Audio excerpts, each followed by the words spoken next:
Hey everybody, welcome to Chiu Stream, where we talk about art and life as an artist. I'm your host, Bobby Chiu, and I also have my co-host on here, the wonderful Masei Seki.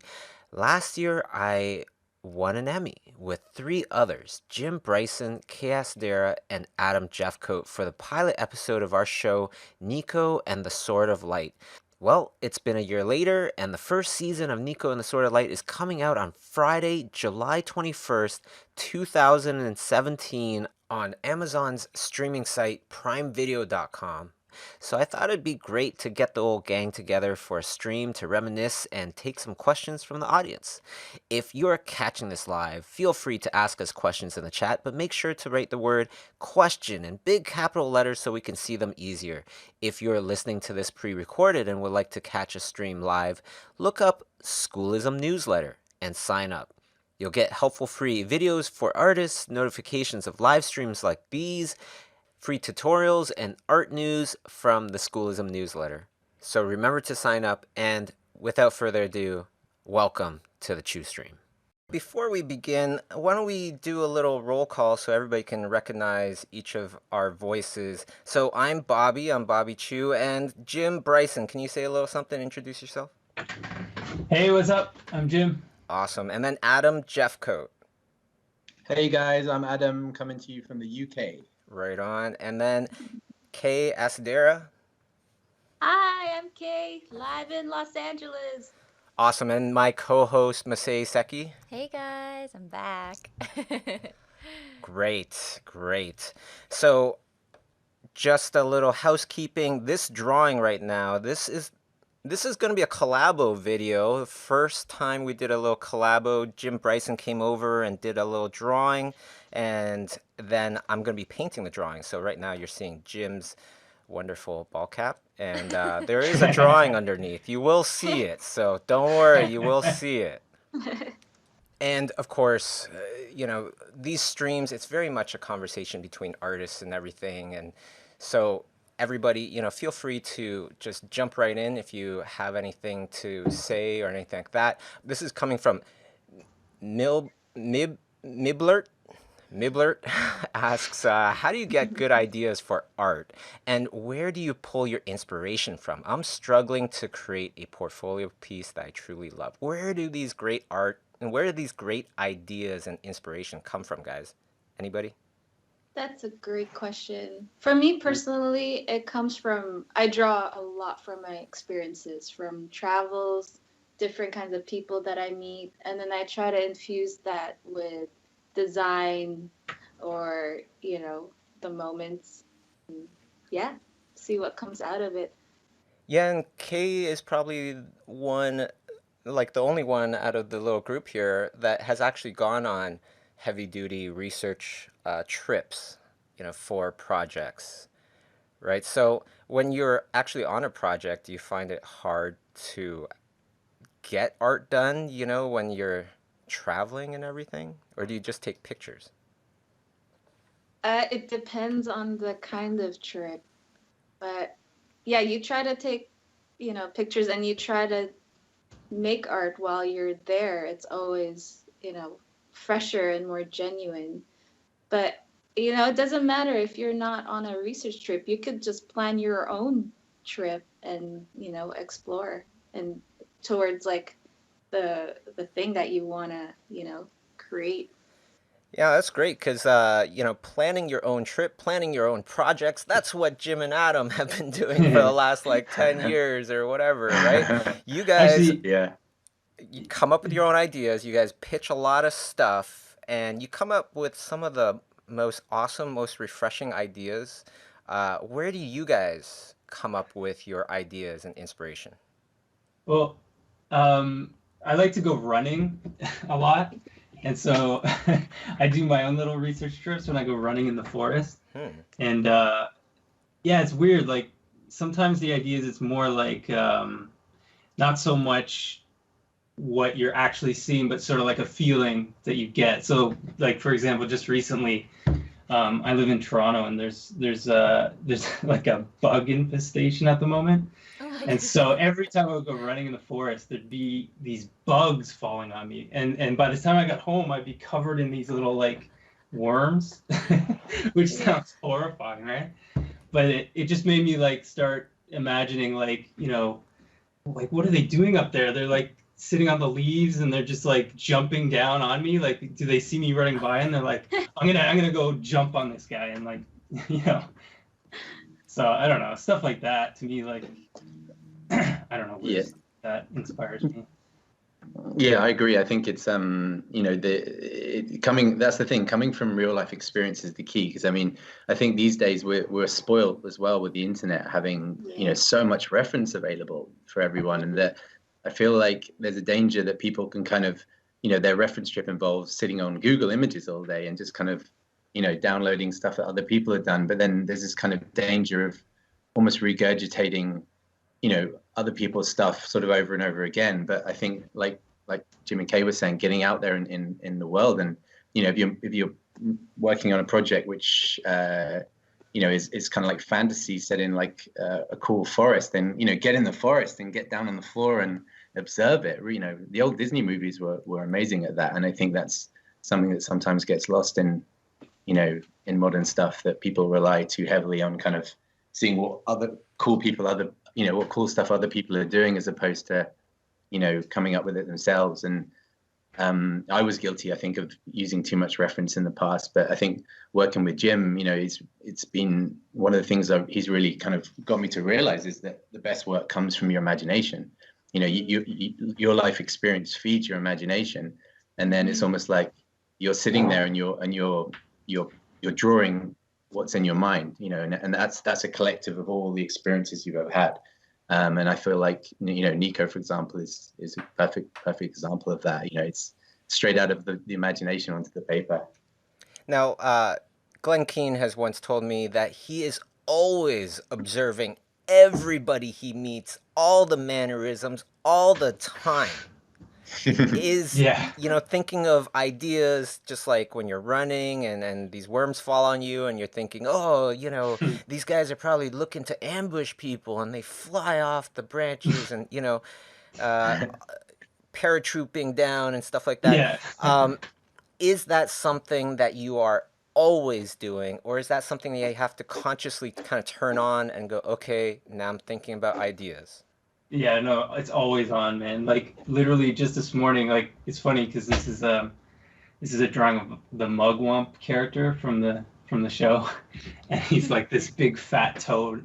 And I was watching my son, who just turned 1, and he's crawling around on the floor, and I'm like, man, he is like the Mugwump. Like if you just replaced his head with this Mugwump head, his body shape is the same. It's like a big toe, and I'm just watching him like crawl around on the floor, and I'm like getting like underneath him and like looking up at him, being like, wow, I'm looking at the Mugwump.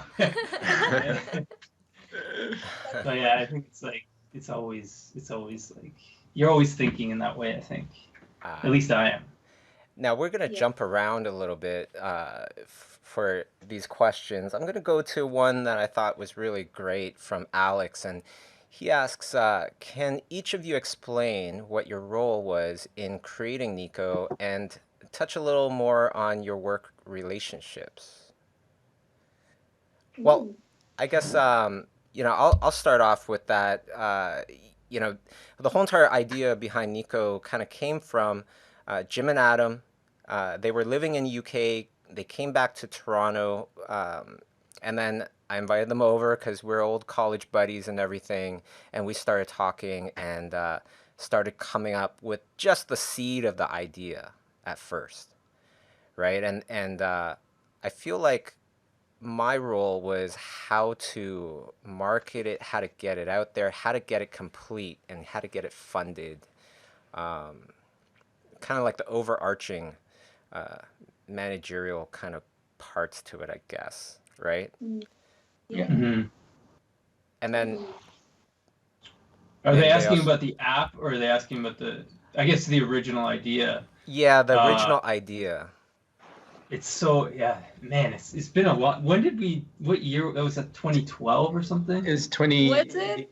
Yeah, Wow. October. Time ago. That first meeting was October 2012. Like, yeah, wow. It's crazy. Because it also, it took 2 years to make the app. Then it took 2 years before our first season is coming out, something like that, Right. and a little bit of Yeah. time in between. Yeah, that sounds just about right.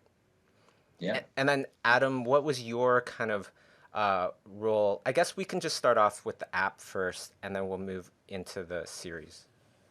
Okay, well, yeah, I mean, as you said, like at that time, Jim and I were both kind of, we'd been pitching a lot of stuff and not being able to find, the right angle to kind of to get into sort of TV shows and stuff. And when we kind of came and met with you, it felt like this awesome team because you guys were these like incredible concept painters and we were animators, and somehow, we decided on making this animated comic using the best of all of our skills.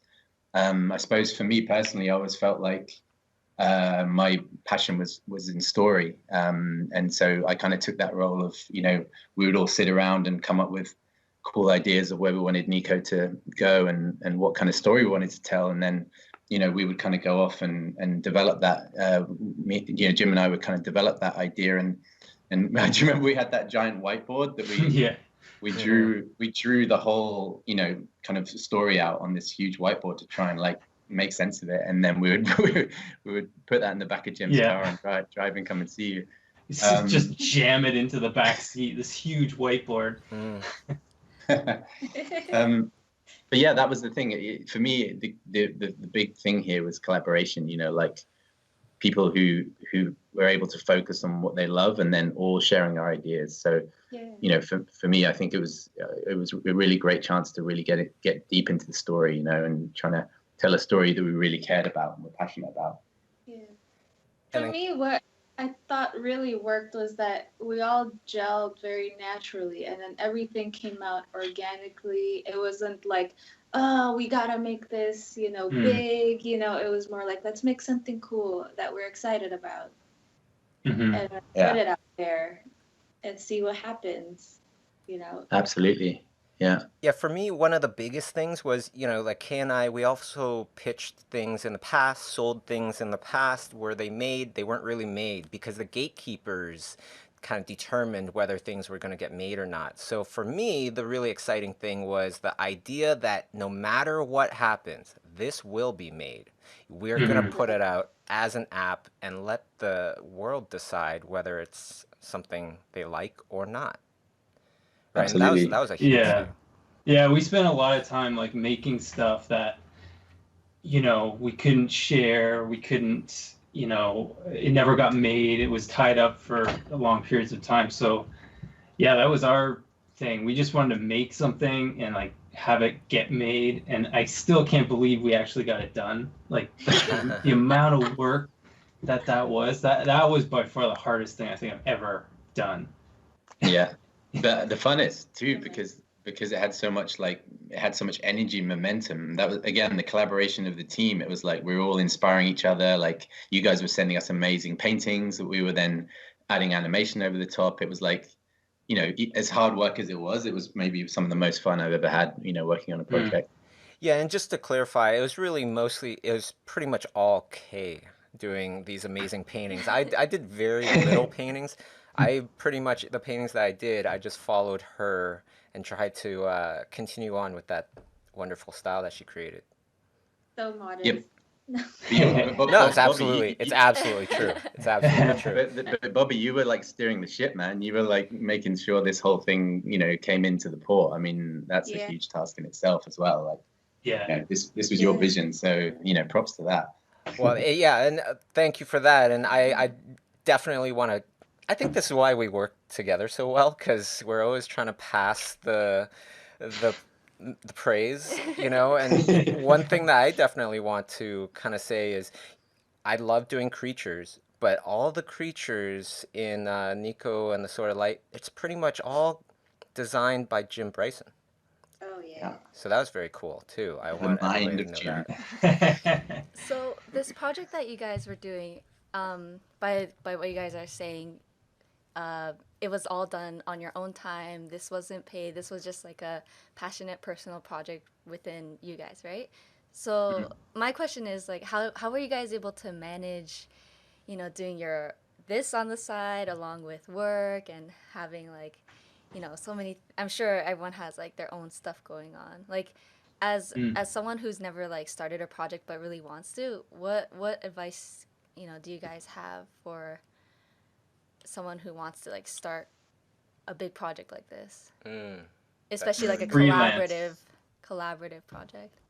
We had some freelance stuff from my end, like doing some freelance projects here and there, and just trying to pick projects where you have some time in between to work. Because the thing is, like, anytime I've had a job like a 9 to 5 type of job, like going to a studio, like you come back, you're not gonna like work on something. I mean, for me, it would be too much. So having like a flexible freelance schedule, I think, is good for doing your own stuff, because you sort of have time in between where you can. And plus, we did a Kickstarter, right? So yeah. That was a huge. There's no going back after you do a Kickstarter and people start. Yeah, It's like putting a fire under your butt. Yeah. There's no backing down. That was a good one, actually. But when we did the Kickstarter, we were like 2/3 done the whole app at the time. Yeah, it was really just to get money, to get sort of a couple of like freelancers to help us with the in-betweening and all that kind of, the laborious sort of work that. But yeah, we did a good portion of it, I think, ourselves. And I mean, as I was saying before, like for me, it was. I think both Jim and I felt like this was a project that was gonna, come good. Like we just had this feeling. It's hard to describe. It was just like this, the momentum and the collaboration, working with you guys. It just felt this was going to be the thing. And it got to the point where we actually stopped taking any freelance and just worked on this full time, because we felt it was worth the investment, and it didn't, as I say, it didn't feel like work. It was a lot of fun to do. And sure, it was a lot, long hours, but again, you got to invest in your future sometimes, and just, if you believe in something strongly enough, it's going to happen. Yeah, something that really helped with this project was the fact that when we started the studio, Imaginism Studios and Schoolism.com, we always had the idea to want to do something that was our own in the future. And what does that take? It takes a lot of everything, but it takes money as well. So we started saving up and creating a fund for something creative. And so when this project came along, when they say luck is the people that are prepared and that meet the opportunity, that's how we were prepared. We were prepared with the funds. And the other thing that really helped, I remember, was no matter what, we all kept, one of us would say, okay, when's the next time we're going to get together? Right? And it's this consistent thing. Yeah. Yeah, I think it was like every week, at least once a week, we got together. At least in the beginning, for sure. And it was like a set day. Like, that is Nico Day. That we all work on it. Yeah. I thought that was really helpful. Now, in the very, very beginning, I don't know if you guys remember, but the very first kind of iteration of Nico, it was going to be a black and white kind of comic book, and then Nico would start to bring the light and the color into the world, right? Yeah. Which sounded cool. The drawings were a lot more simplified. We wanted to really beware of pencil mileage and just mileage in general with paint.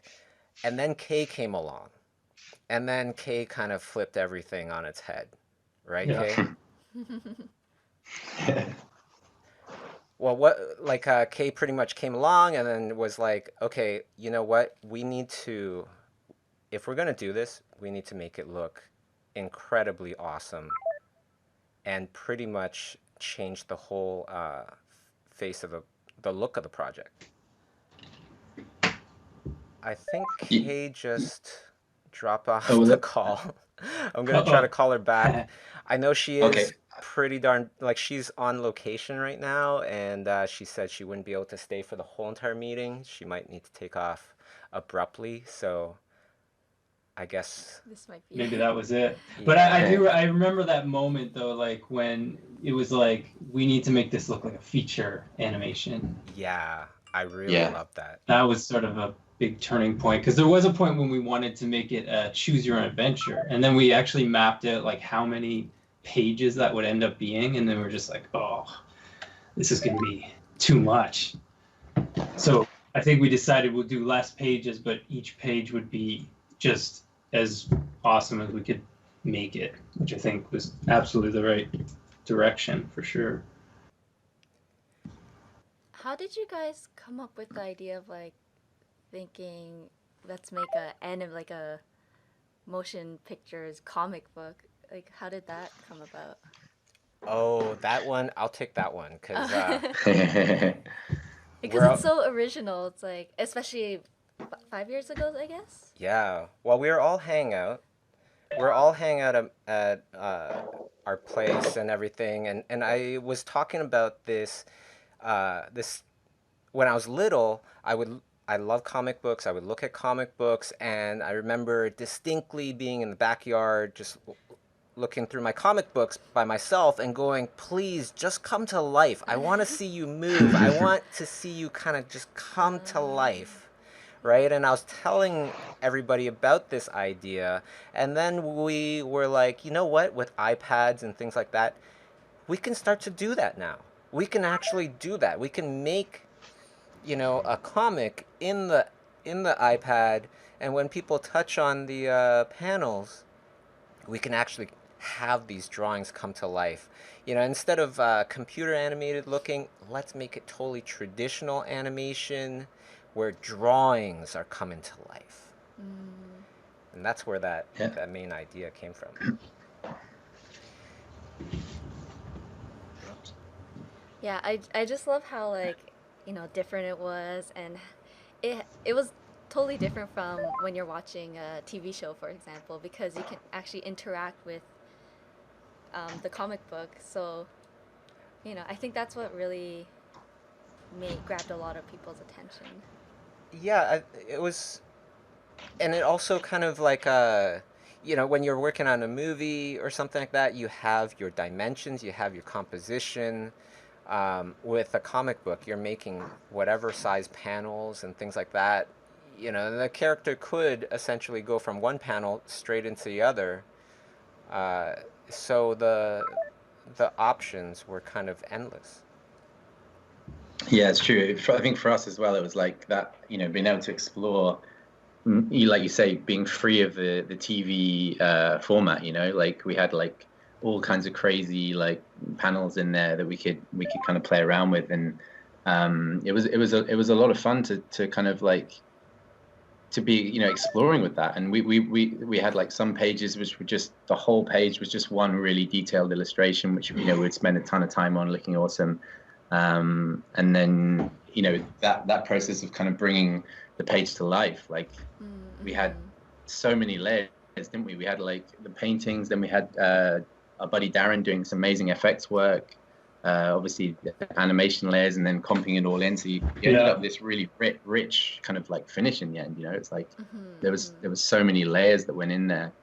And it changed the storytelling too. Like there was all these weird things that came up where like if you first saw the panel, you needed something, because like in a comic book each panel's static, right? But you needed to start the panel and then end the panel, but not change how the story was based on how the page looked when you were finished watching all the movies. So there was some weird I remember there's this one page that my brother animated, Rob, and it was just like all these fish. You remember that one?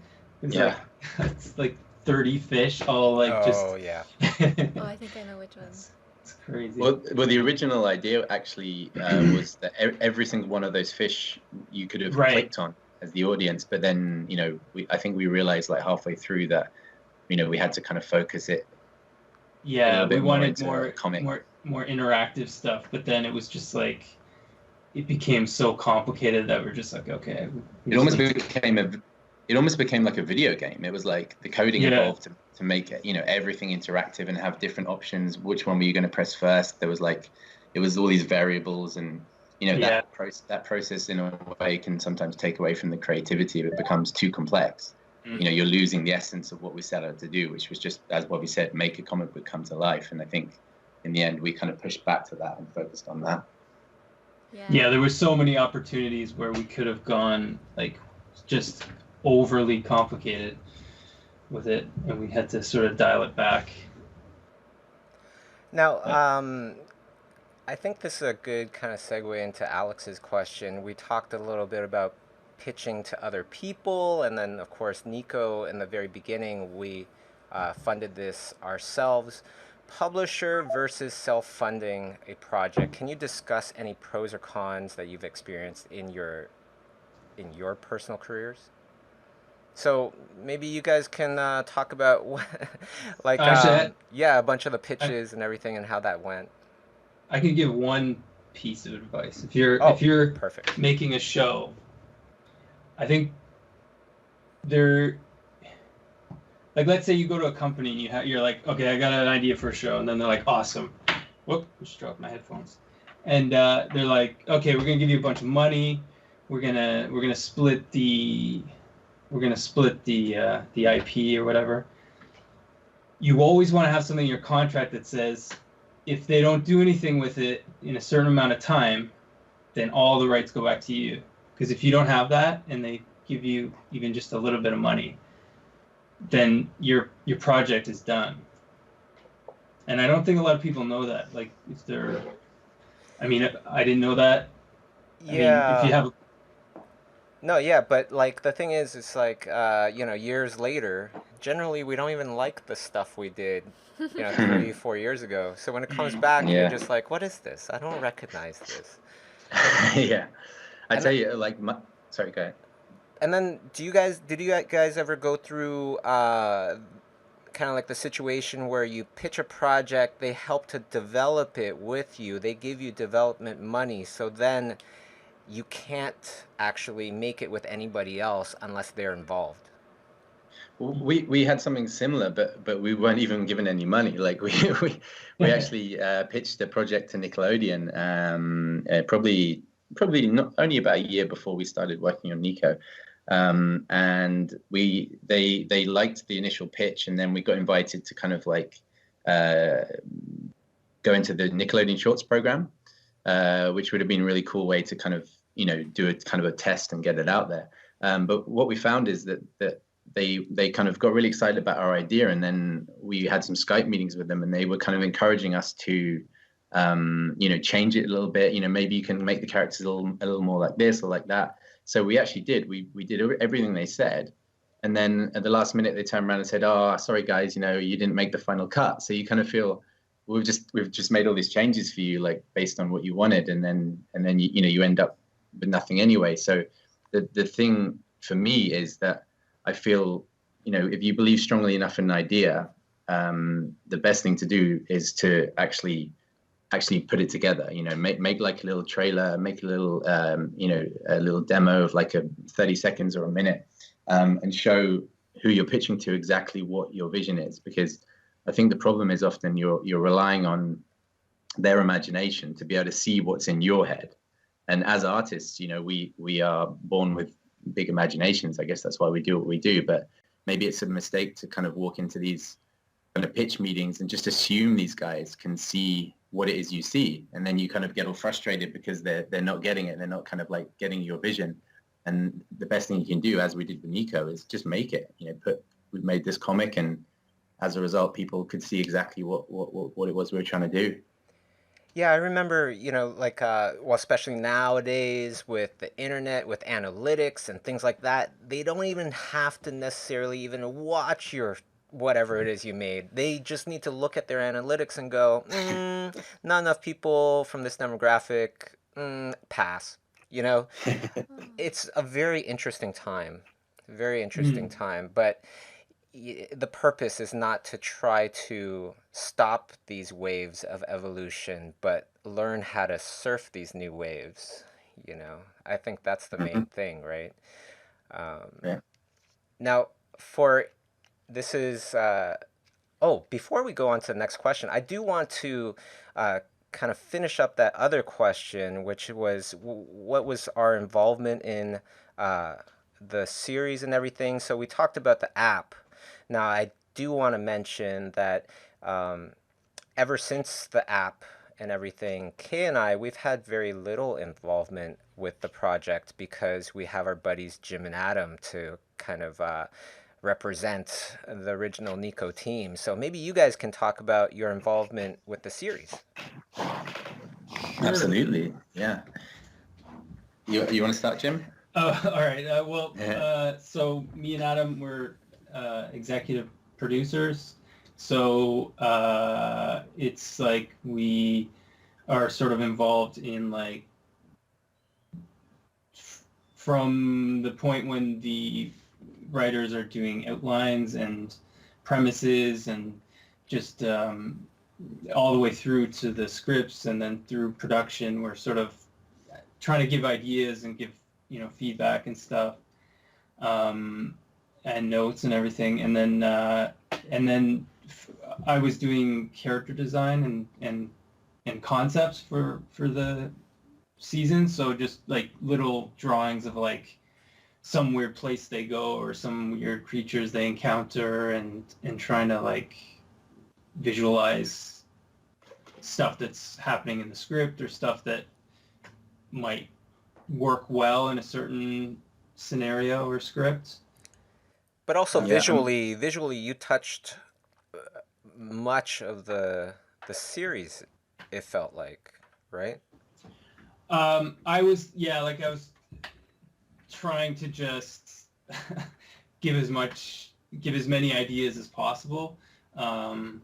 So I kind of like, I guess, I don't know, in a big company, everyone sort of does a certain role and stuff. And I come from sort of like, working with Adam and stuff with Studio NX. It's like small company, and we're just used to doing everything. So I think like, I felt like, why hold back? Just if you have an idea for something, just submit it and see what people think. And then, I it can't hurt. And then, so, I mean, that was, that was my thinking anyway. I think right now we have literally the best job ever. I mean, also to explain, Yeah. we should explain to everyone listening that the animation for Nico is actually produced by Titmouse, who are based over in LA. Big shouts Um, out.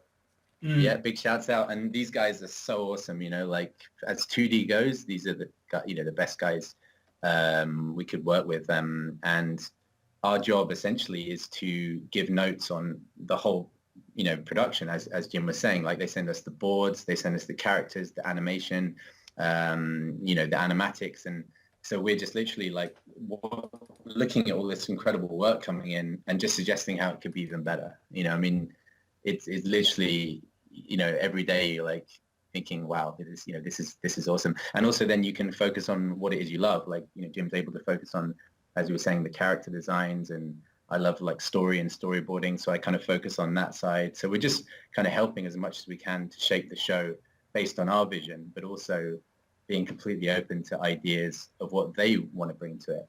And again, as we talked about before, the collaboration is the key, because you have all these super talented people all doing their thing, and as long as everyone's open to it and allowed to kind of like give their opinion, you always arrive at a better solution. And I feel like the series, when it comes out, hopefully you guys will see how well that collaboration came out. Yeah, it's pretty crazy to see like when there's literally like hundreds of people working on it, like the amount of stuff just coming in, like, and you're seeing it develop like right before your eyes. It's pretty crazy. Like, there's so many people involved. Like the pace of it too. It's like 18 months to make 13 episodes, and that is like 18 like busy months. It's pretty crazy. It's like the best way I was ever described it by the director is like, as soon as the show starts, you crank up this huge, powerful steam train. Yeah. And it starts chugging and chugging and chugging, and it's heavy and it weighs a lot. And once that steam train is moving, you cannot stop it. And all you can do is like ride it, and you just have to do the best you can within a tight budget, a tight schedule, and everyone's working hard. And but again, the inspiration is the key, because you inspire people with good like story and good designs, then they want to do the best job possible. Yeah, and especially getting powered by an Amazon engine is pretty awesome. They just bought Yeah. Whole Foods, I heard. They're really just like all over the place, and I'm seeing more and more of like Amazon Pay and stuff like that. Wow. Yeah. It's really like kind of strapping yourself to a rocket ship, I think. And more even more than a steam engine, right? Yeah. Now, David asks a great question, which is, what are your future hopes to achieve in your career? And are you doing anything in regards to your belief in this dream, besides the hard work? You know, is there anything else that's kind of like um, less common that people might say, except for working hard, mentally building up yourself or something like that? What are you doing to achieve this? So, first, of course, it's what are your hopes, your future hopes that you want to achieve in your career? And then what are you doing to actively try to achieve this? You want to go first, Adam? Okay, sure. So it's the easy one for me because I'm not gonna do the whole speech. Like ever since I was 5, I wanted to be, an animator. Like I think my kind of like dream has grown with since going into animation college. That I've kind of chopped and changed. At one point, I wanted to be an animator, and then I kind of started to be drawn towards story, and then it suddenly occurred to me like one day sitting in the cinema watching The Iron Giant, and I was just like, oh my God, like I want to direct movies. And that's kind of been my goal for probably the past sort of 5 or so years. And I guess like on one hand, I'm aware that, in order to be a director, you can't just kind of be a director. You have to kind of work your way into that role. Like, so for example, Nico is one step for me towards that role.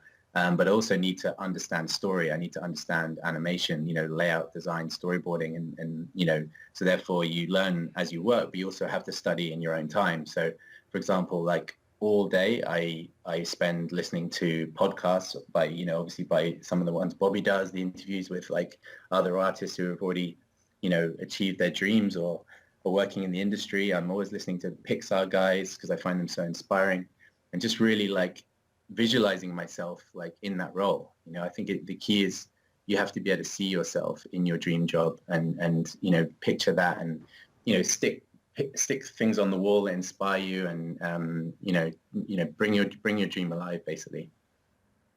Awesome. Jimmy? I want to be a pro tennis player.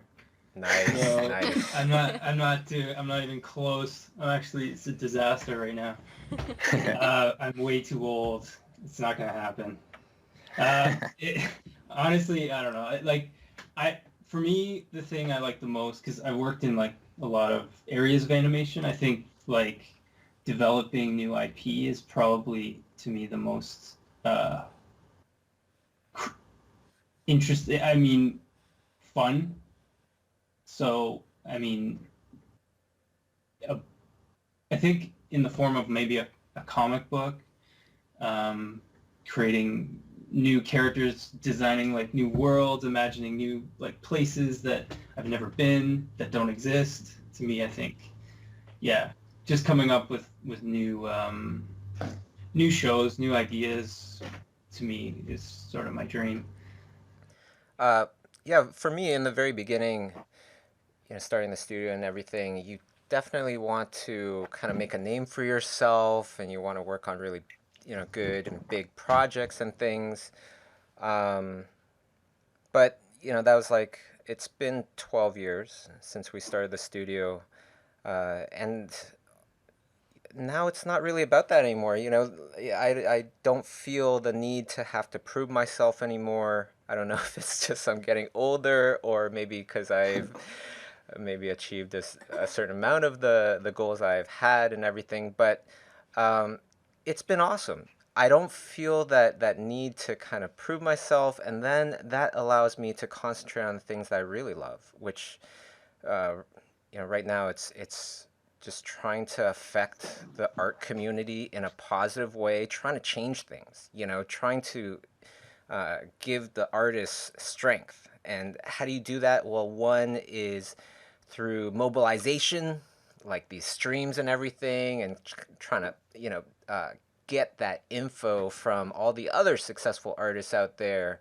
and what did they do that was so special that got them to where they are, and to look for awesome artists to just like teach their knowledge that they've taken years and years and years to do. And then I try to just gobble up that knowledge and try to become, as good of an artist as I can before my little window in this world goes. And that's pretty much my hopes, my dreams, and I'm actively pursuing it. I try to incorporate it into my work somehow. Like, how can I learn and have it be good for the company while I'm learning? So, like the painting that you're seeing right now, if you're watching this off of YouTube, you can see I'm painting. I'm trying to paint this thing that Jim drew. That I don't want to disappoint him. So, It's looking awesome, man. oh, thanks. Looks great. Yeah, so, I'm just, but this is a learning opportunity for me, so I'm using it in a way where it benefits the business so I can keep learning. I think that was one of like the big things is how do you get the things that you really, really want to do? How do you get it so that you can keep doing it over and over again? Right? So Yeah. let's go on to the next question here. Monica Draws asks, what were some sacrifices you had to make when translating Nico into a TV show? Oh, good question. I don't really feel I like there were sacrifices as much as we kind of expanded the world, right? yeah, I think I think one Definitely. of the challenges was like trying to, because you kind of have to try to like get across, what the world looks like and how it works. Like we spent a lot of time like trying to explain like, why things are a certain way in this world, because it's kind of like a alien world, but it's got to feel sort of familiar.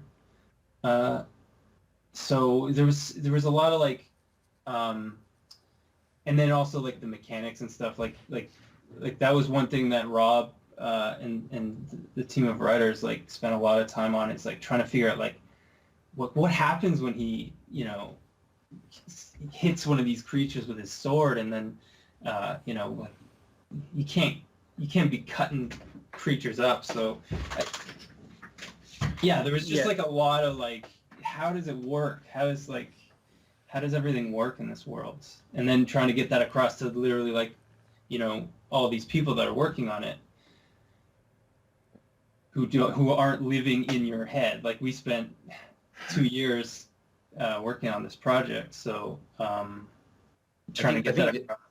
I think the other thing too was as we kind of said earlier, we set out to make this kind of like feature looking animation this in this comic book, and then obviously the jump from that into a TV series is like this huge learning curve of what is and what isn't possible in TV. And I think one thing that we set out to do when we started working on this was like, how do we maintain as much of that quality as possible? So we kind of coined this phrase working with Titmouse that it would be a TV feature. It was like somewhere in between the two, because they knew, it's crazy to say this is going to look like a feature, knowing that with the budgets and the timeline, it's just not possible. We're producing 13 episodes, 20-minute episodes in 18 months, whereas, as a feature takes 3 years. So, you do have to like, keep it realistic, but within those limitations, we're like, how can we get the best possible looking character designs, animation, and all that stuff? So there was a lot of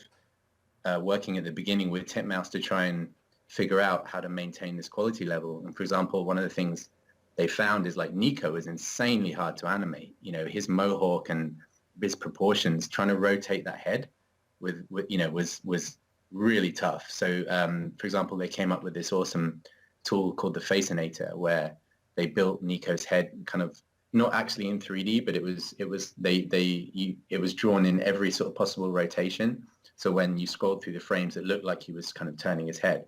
So therefore, all the scenes with Nico in, as tough as he was to keep consistent, using this tool, it looks really awesome, and he stays like completely on model.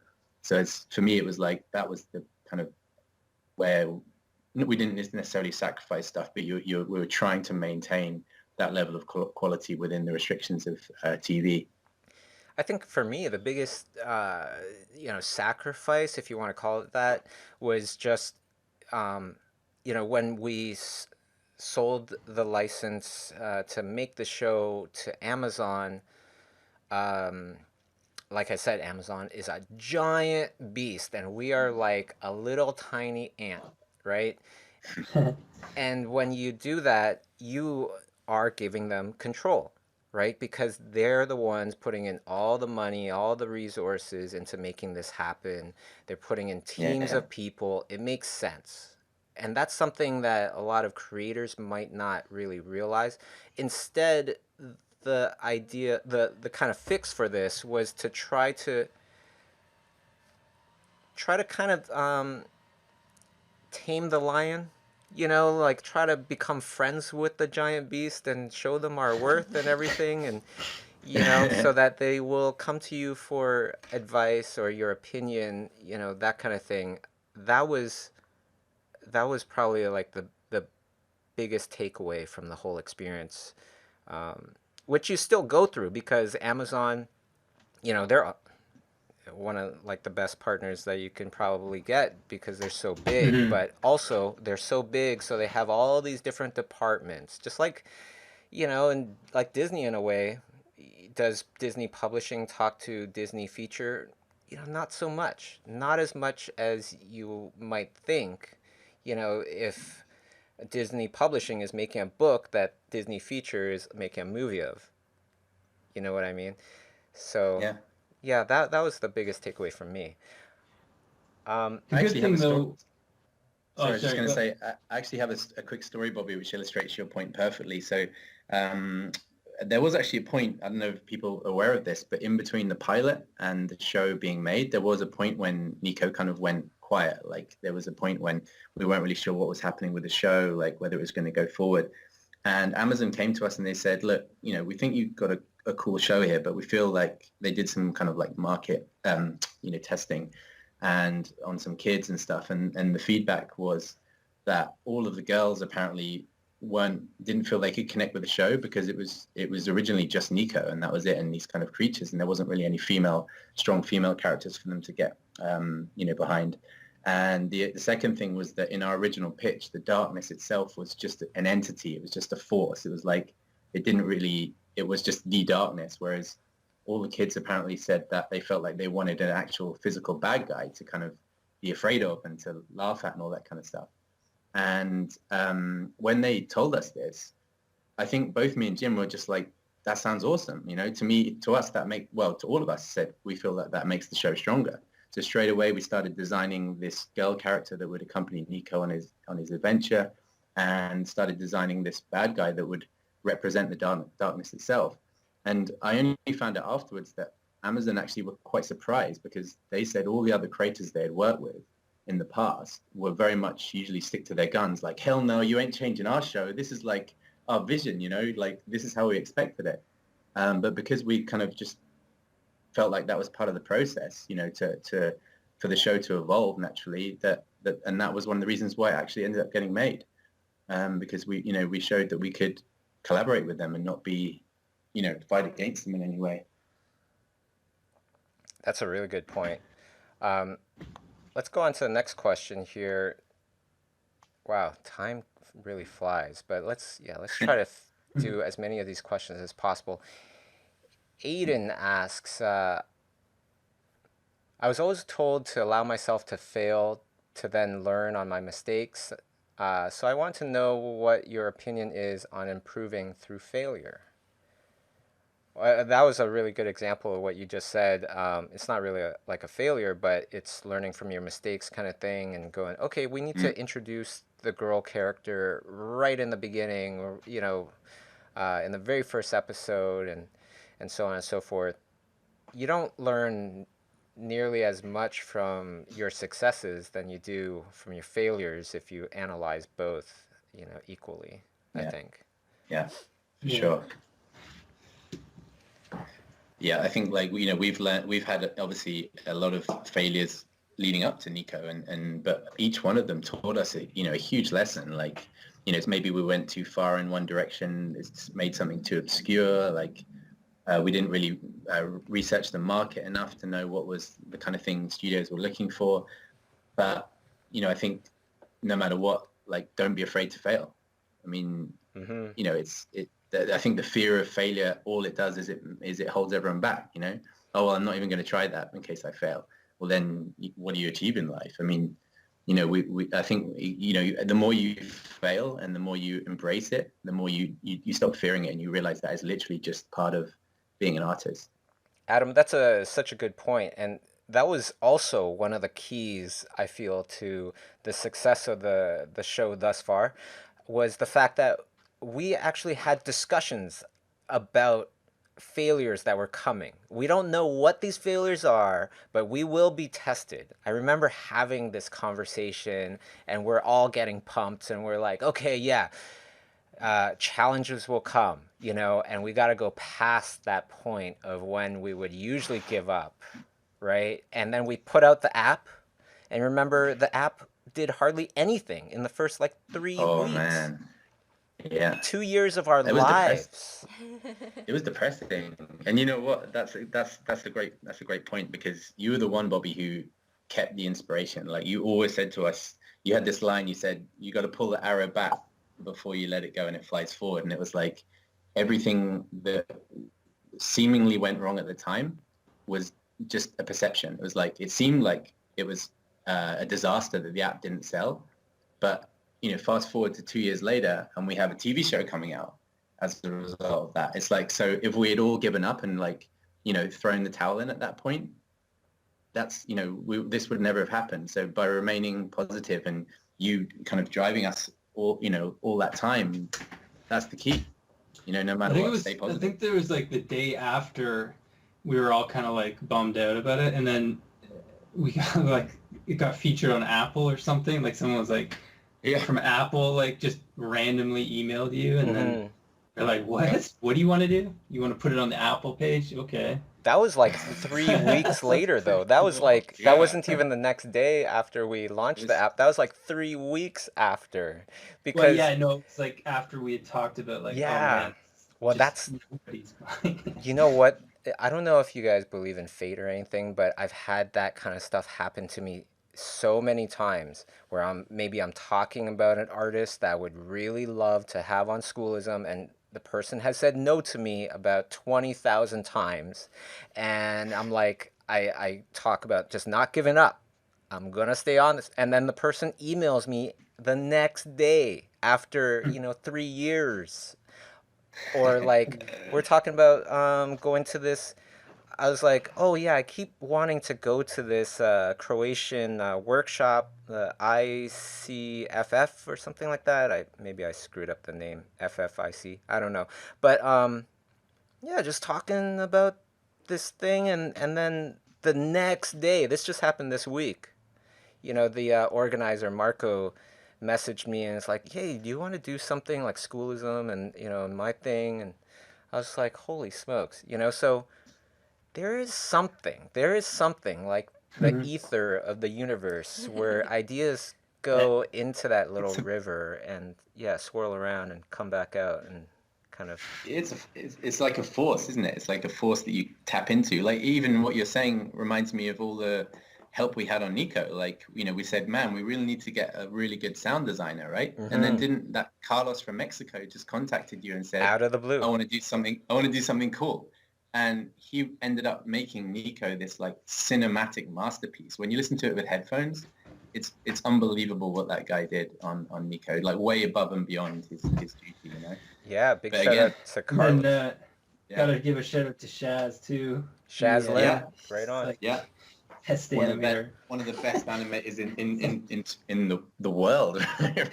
So awesome. We had him like on this project. And the coder, Eric Carl, awesome, talented dude. He just showed up at the right time, because we all were on this belief that this project was going to work, and somehow that force just gets stronger. Yeah, and then right after, didn't Eric, our programmer, get scooped up headhunted by Google or something. Yeah, yeah. Yep. Yeah, Yeah, got some so mad coin over at Google. what a coincidence. So many coincidences.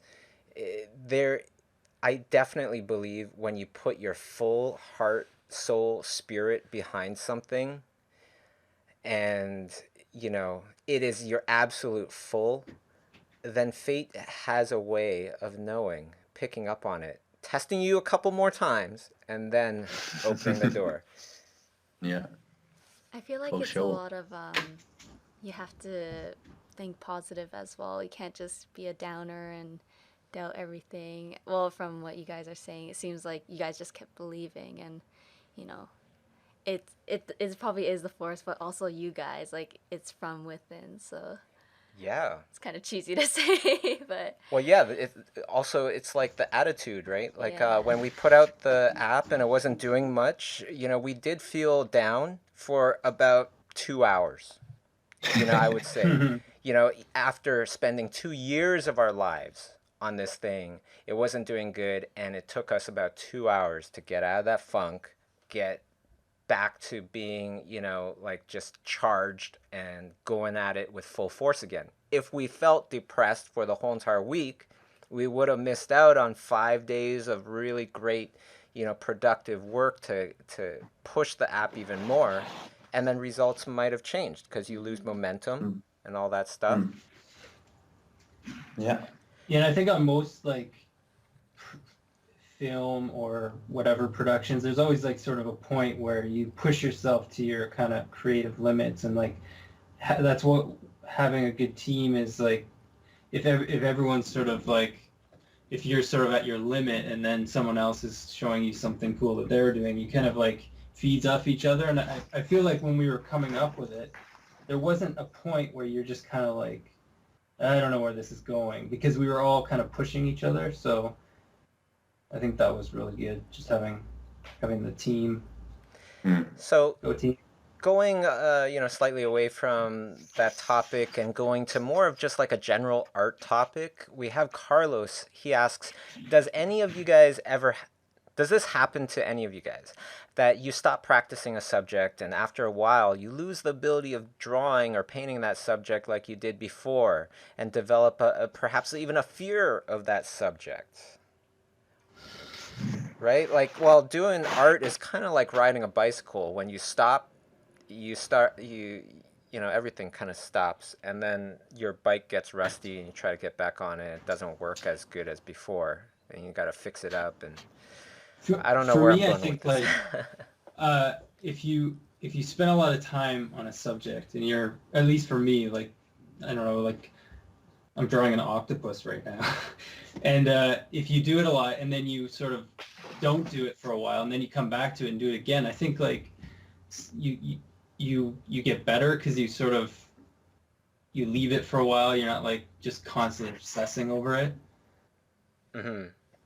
I think as long as you continue like practicing and like and you don't stop doing art altogether, I think like I think I don't think you could feel like you've forgotten how to do something if you've done it before. Well, let me. I think what Carlos's main point is, after stopping painting or drawing for a while, and then you come back to it like half a year later, a year later. Do you lose the ability to draw that? I would say you lose a good deal. You've got some rust Mm. going on. Do you develop a Yeah. fear of that subject? Well, it kind of depends on the kind of person you are, I guess.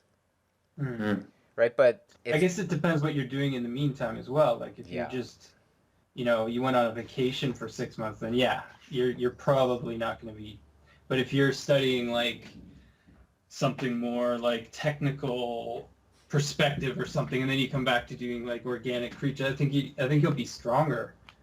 Maybe weaker at first, but I think ultimately you'll get stronger because you're constantly pushing your brain power. Maybe I don't know. And well, in this case, you're kind of learning something else that relates to the thing that you stopped doing. So you're kind of seeing Mm. a different side of that thing, right? And that that absolutely strengthens. Was doing a lot of ZBrush, and then I couldn't help but to correlate the things I knew about painting into the ZBrush model, and then when I got back to painting, I did the vice versa. Now, Right. we are pretty much done our time here, so um, I want to ask if Jim, Adam, if you guys had any advice for the audience, for people that really want to, you know, make their own thing. They might have a goal that's quite big. You have any advice for the people there?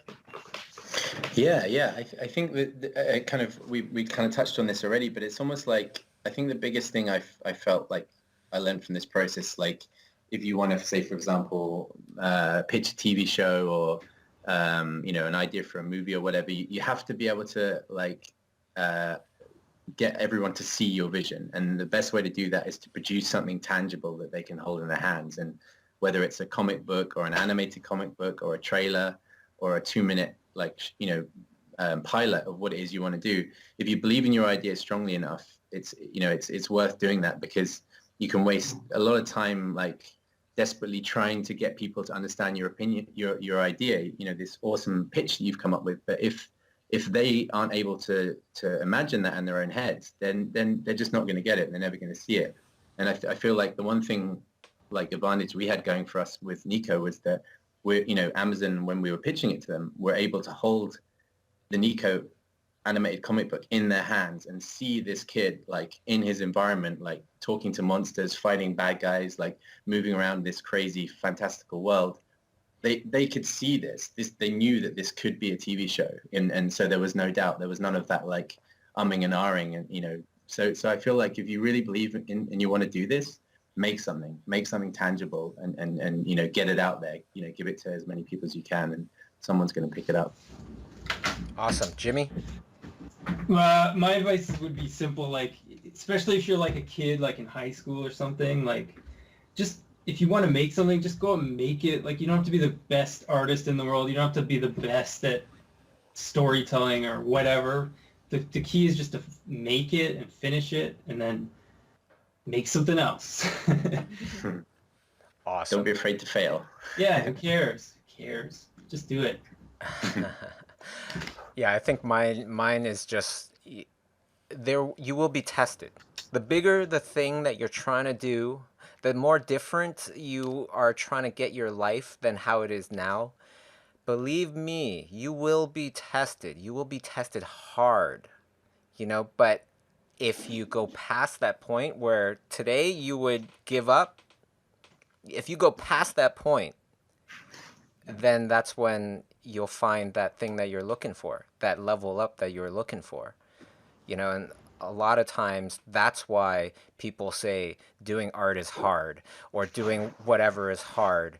It's because most of the people, they just give up too soon. Yeah. So Mhm. I wanted to also mention that we are getting back together. The old gang, the Nico gang, is getting back together very soon at San Diego Comic-Con. It's going to be awesome. So you could come visit us at the Imaginism booth at, I think, G7 and 8 down aisle 800. Or you can meet us at the Nico and the Sword of Light panel, which is on Sunday, the 23rd. I believe, I'm not absolutely sure, but it should be at 2. Okay, so look it up, and you can see us there. And I believe there might be some other little activities and showings and stuff like that. So look out for that. Look out for the show. Comes out the 21st of July on primevideo.com, on Amazon's streaming service. So want to thank the audience for tuning in. I want to thank Masei Seki for being an awesome co-host as always and keeping me company throughout these streams.